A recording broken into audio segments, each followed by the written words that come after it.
Hello, gorgeous human. So let's talk about why the idea of looking for what you're passionate about keeps so many people stuck in their life. I am passionate about what I do, but I didn't start there at all. And I think that's the misconception is this idea that every person is supposed to have the thing that they're passionate about. A lot of life coaches will even focus on that and say like, oh, well, when you were a child, like, what did you love doing? What would you do if money was no object? It's like, if money was no object, I think a lot of people, their first response is like, I wouldn't work.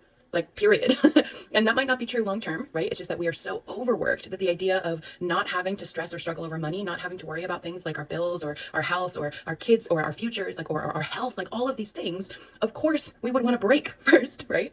But beyond that, if you don't know what you're passionate about, there's nothing wrong with you, my love. And so, what I would ask you to ask yourself, first and foremost, instead of what are you passionate about, what are you curious about? Because curiosity is the root of passion.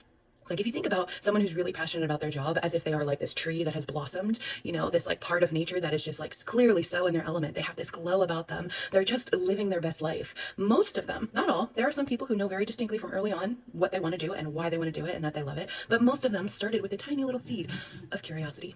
Like for me, I'm a clarity coach. And when I first decided that I wanted to be a clarity coach or a life coach, I was in a professional organization. I was the president actually of a nonprofit chapter of a national organization. And we had a life coach come and speak. And after she spoke, I was so inspired. And I had already thought before I met her, like, this might be a career avenue for me because I love helping people find their dream life.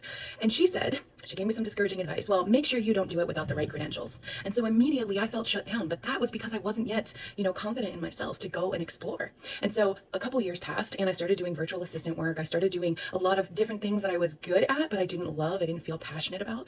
And one day, one of my virtual assistant clients and I were having lunch and he said, you're not a virtual assistant. Like, don't get me wrong. You can keep doing my spreadsheets. I love what you do for me, but honestly, you're a coach. And I was like, me? I don't have those, credentials. I didn't do that thing that woman told me I had to do.